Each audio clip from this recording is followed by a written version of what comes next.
Ακολουθεί παρουσίαση της διαδικασίας δημιουργίας, συμπλήρωσης και οριστικοποίησης πίνακα κατάταξης στο πληροφοριακό σύστημα OPSCAP 2023-2027.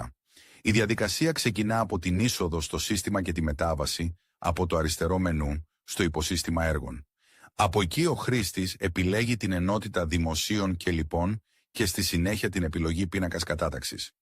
Αρχικά εμφανίζεται η οθόνη αναζήτησης και διαχείρισης των πινάκων.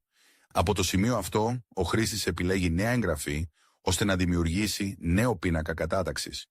Με την ενέργεια αυτή ανοίγει η βασική φόρμα καταχώρησης. Στην αρχική οθόνη της φόρμας εμφανίζονται τα βασικά πεδία του πίνακα, όπως τα γενικά στοιχεία της εγγραφής, η περιοχή του προϋπολογισμού πρόσκλησης και η ενότητα της εγκριτικής απόφασης πίνακα κατάταξης.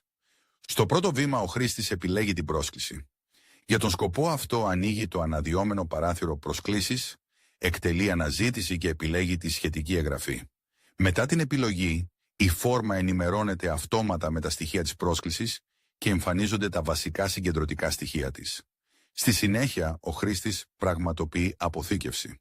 Μετά την αποθήκευση ενημερώνεται η εγγραφή και στον κάτω πίνακα εμφανίζονται οι αιτήσεις στήριξης που έχουν ήδη αξιολογηθεί και μπορούν να συμπεριληφθούν στον πίνακα κατάταξης. Από το σημείο αυτό, ο χρήστης βλέπει στον πίνακα τις διαθέσιμες αιτήσεις μαζί με τα βασικά στοιχεία τους, όπως τίτλο, φορέα, δημόσια δαπάνη, βαθμολογία και ένδειξη ένταξης.